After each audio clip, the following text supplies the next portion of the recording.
వస్తే చైత్ర మేడం అలా కనిపించారు సార్.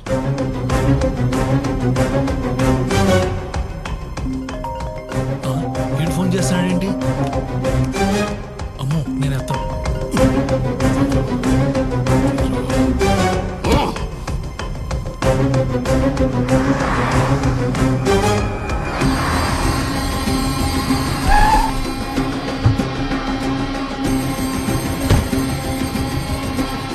జేపీ ఎక్కడ? ఆనంద్ గారు వాళ్ళ ఇంట్లో ఉన్నారండి. ఏంట్రాడు మళ్ళీ ఫోన్ చేయలేదా? 2 సార్లు ఫోన్ ఎత్తనప్పుడు బుద్ధున్నాడు వాడు 3వసారి చేయడు. సార్ నేను వెళ్తా.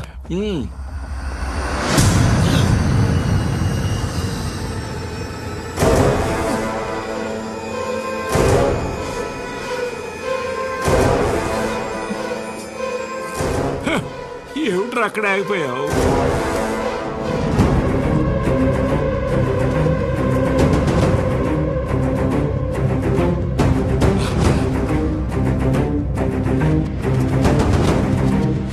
చైత్ర ఓకే అయిపోయిందమ్మా. వాళ్ళ నాన్నని ఎలా మేనేజ్ చేయాలో వరకు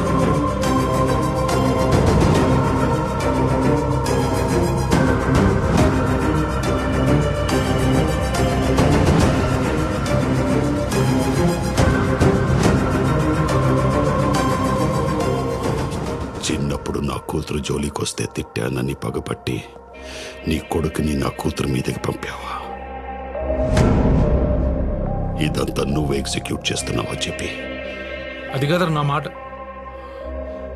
వాడి మొహం చూస్తేనే నాకు నచ్చదు. అలాంటిది వాడి కొడుకుని నా అల్లుడుగా చేసుకుంటానని ఎలా అనుకున్నావు? సార్ చిన్నప్పుడు ఏం జరిగిందో నాకు గుర్తులేదు, కానీ చైత్ర అంటే నిజంగా నాకు చాలా ఇష్టం సార్. ఏంటో ఏంటో చాలా ఇష్టం. నువ్వేంటి, నీ బతుకేంటి? ఆనందం అంటే నచ్చినట్టుండడం అని ఏది సాధించకుండా ఖాళీగా మిగిలిపోయిన వేస్ట్ రా వీడు. వీడి కడుపున పుట్టిన వేస్ట్ వి నువ్వు. రే ఏంట్రా చూపు? నా కూతురు కావాల్సి వచ్చిందా? తన రేంజ్ ఏంటో తెలుసారా నీకు? ఏసీపీ కూతురు అయింది కూడా ఏ రికమెండేషన్ లేకుండా భీష్మ ఆర్గానిక్స్ కంపెనీలో టాప్ పొజిషన్లో ఉంది. She is an independent women. నువ్వు డిగ్రీ కూడా పాస్ అవ్వని పొరంబోకు. అది పని చేసే కంపెనీలో వాచ్మెన్ గా కూడా పనికి రావు నువ్వు. నీకెందుకు రా? అబ్బా ఏమన్నావు? వాడు వాచ్మ్యాన్ గా పనికిరాడా? వాచ్మ్యాన్ గా పనిచేయాల్సిన కర్మ వాడికేంట్రా? ఆ కంపెనీ వారసుడే వాడైతే.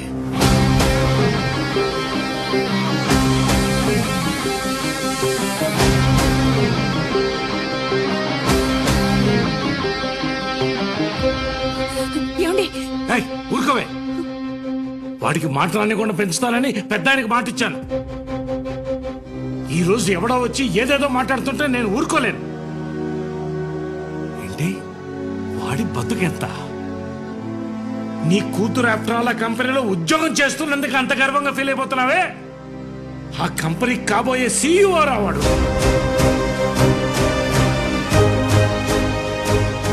Bhishma organic company chairman Bheeshma గారి ఒక్క మనవడు.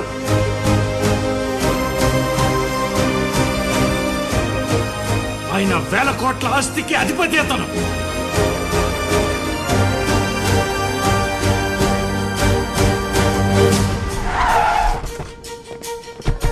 సార్ అంత పెద్ద కంపెనీకి కాబోయే సీఈఓ మీరు ఎలా ఫీల్ అవుతున్నారు sir?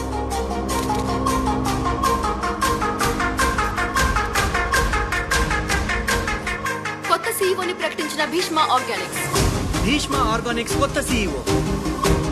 Bhishma organics announce its head. Bheeshma organics next CEO కూడా భీష్మనే.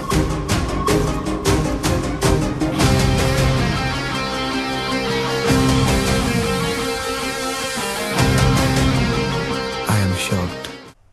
ఈ భీష్మనే ఆ భీష్మకి నిజమైన వారసుడా? అవును అనిపిస్తే మా వీడియోని లైక్ చేయండి, కాదు అనిపిస్తే కమెంట్ చేయండి. చూస్తూనే ఉండండి, మా ఛానల్ ని సబ్స్క్రైబ్ చేస్తూనే ఉండండి. పోలికలన్నీ గిట్ల కనిపిస్తుంటే ఇంకా అవునంటారా కాదంటారా అని అడుగుతారేంటి బాబు? అచ్చం తాతగారి నోట్లోంచి ఊడి పడ్డట్టే ఉన్నారు.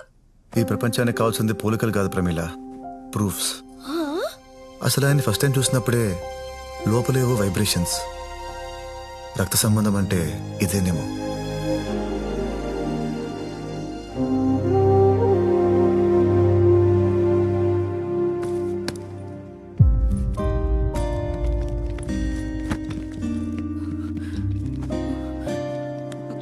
అమ్మా ప్లీజ్ అలా ఉండకమ్మా. నేను అప్పుడప్పుడు వస్తూనే ఉంటాగా. తాతయ్యకి ఈ వయసులోనే అవసరం ఉంది. నేను వెళ్తున్నాను. నన్ను బాగా చూసుకో. చెప్పండి. ఆయనకి నీకు అసలు సంబంధమే లేదురా.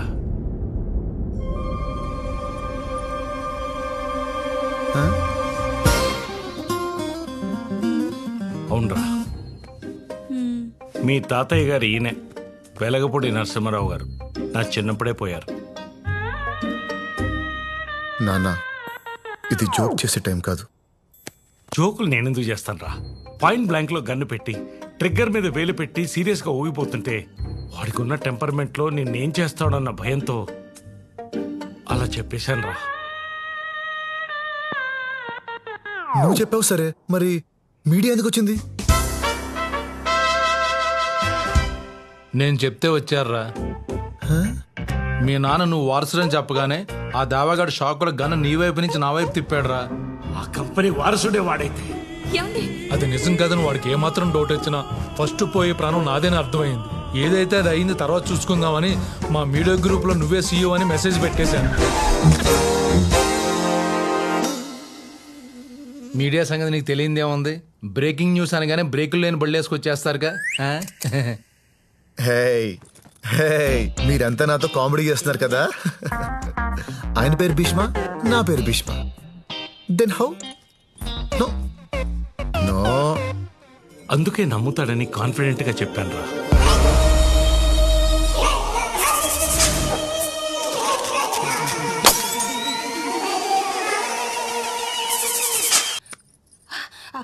మామా, నువ్వు కటౌట్లు కట్టమాక.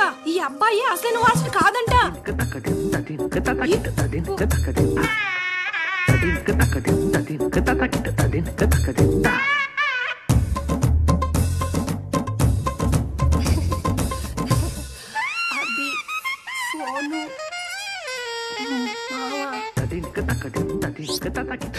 అచ్చం తాతగారి నోట్లోంచి ఊడి పడ్డట్టే ఉన్నారు. పోలికలన్నా వైబ్రేషన్ అన్నా. నా మమ్మీ డాడీ నిన్న ఏసీపీ తిట్టడంలో తప్పే లేదు నాన్న. సొంత కొడుకునే నాకే నేను తిట్టాలని. నేనేదో బిచ్చగాడు సినిమా హీరోలా మల్టీ మిలియనీర్ని ఈ ఇంట్లో బిచ్చగాడిలా బతుకుతున్నా అనుకున్నా. నా ఒరిజినల్ లైఫే ఇదన్నమాట. ఇది ఇది ఇదన్నమాట. నా మమ్మీ డాడీ.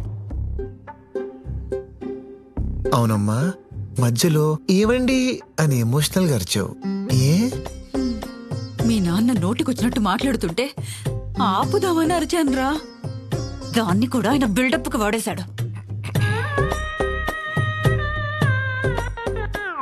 రేయ్, ఆ దేవాగాడికి నిజం తెలిసేలోపు కొన్నాళ్ళు ఎట్టైనా పోదాంరా.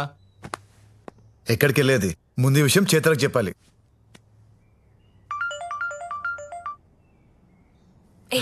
నీకు అసలు బుద్ధి ఉందా?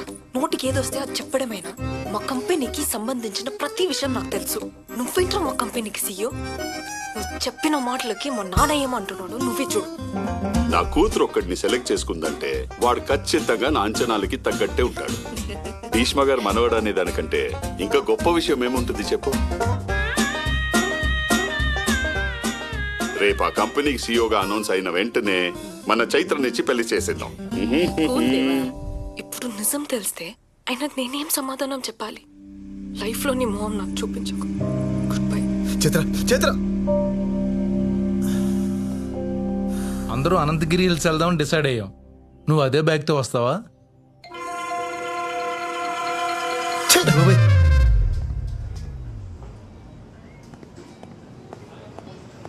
చిత్ర చిత్ర చిత్ర నేను చెప్పేది ఒక్కసారి విను ప్లీజ్. ఏం చెప్తావు? ఈ విషయంలో నీ తప్పేం లేదని చెప్తావు కదా. అప్పుడు నాకు ఏసీపీ అని చెప్పా. నేను ఏసీపీ కూతుర్ని కాబట్టి నాకు నిజం తెలిసింది. అదే వేరే అమ్మాయి అయి ఉంటే ఈ క్షణం వరకు తనని మోసం చేస్తూనే ఉండేవాడివి. అది తప్పు కాదా? నువ్వు మంచి మంచోడివి, నన్ను బాగా చూసుకుంటావని నమ్మకం కలిగించి మా నాన్నని ఒప్పిద్దాం అనుకున్నా. నువ్వు మోసం చేసైనా మా నాన్నని ఒప్పిద్దాం అనుకున్నావు. నమ్మకం, మోసం రెండు ఒక్క దగ్గర ఉండవు. చైత్ర, నేను నిన్ను మోసం చేయలేదు, ప్రేమించాను. ఇప్పుడు నువ్వు నమ్మాలంటే ఏం చేయాలి? మీ నాన్నకి నిజం తెలిసే లోపు నేనే చెప్పాలా? ఉండు, ఇప్పుడే చెప్పేస్తా.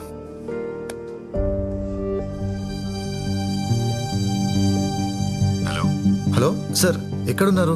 4 గంటలకి మీ కంపెనీ CEO అఫీషియల్ అనౌన్స్మెంట్ అని తెలిసాక ఇంకెక్కడ ఉంటారు? మీ తాతగారు ఎప్పుడు వస్తారని ఆడిటోరియంలో వెయిట్ చేస్తున్నా. ఇంతకీ నువ్వెక్కడా?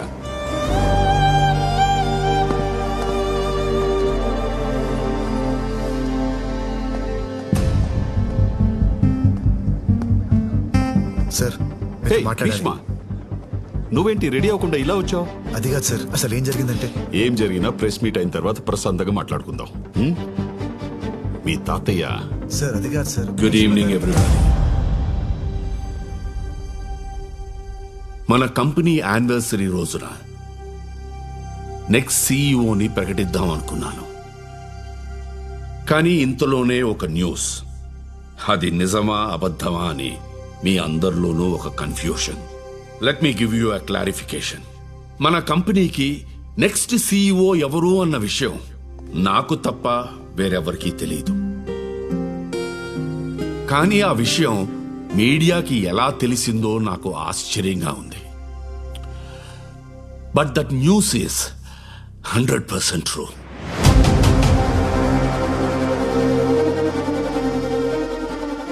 Mr. Bhishma is the next operational CEO of our company.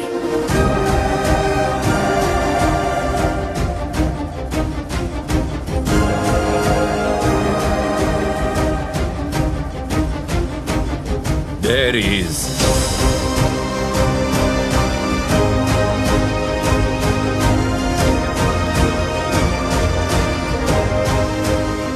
let's please welcome him.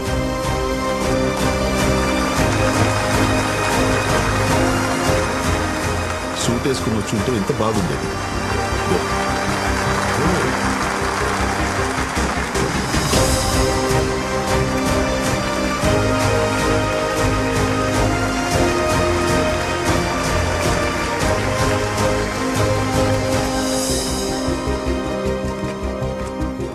He's a degree dropout from ఏ college? Loyola college sir. Loyola college. ఇంత పెద్ద కంపెనీకి సీఈఓగా ఒక డిగ్రీ డ్రాప్అవుట్ పర్సనా? ఎడ్యుకేషన్ నాలెడ్జ్కి చాలా అవసరం. కానీ ఎడ్యుకేషన్ వల్లే నాలెడ్జ్ వస్తుందంటే నేను ఒప్పుకోను. సార్, మీ తర్వాత ఈ కంపెనీలో చాలా మంది ఉండగా why him? Because I trust him. కానీ నేను నమ్ముతున్నాను కదా అని మీరంతా నమ్మాల్సిన అవసరం లేదు. ఇతన్ని 30 days ఆపరేషనల్ CEOగా అపాయింట్ చేస్తున్నాను. ఆన్ ద 31st day మీలో ఒక్కరు వై హిమ్ అని అడిగినా he will not continue to be the CEO of our company. Thank you.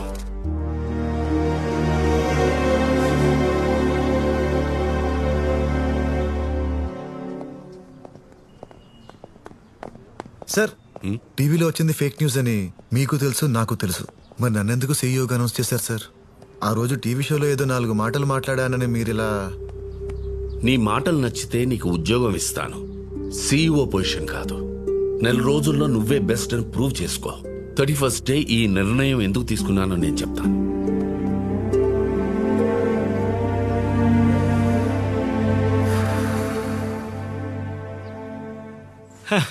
చిన్నప్పుడు మా వాడిని పెద్దయ్యాక ఏమవుతావు అని అడిగితే పెద్దవాడిని అవుతాననేవాడు.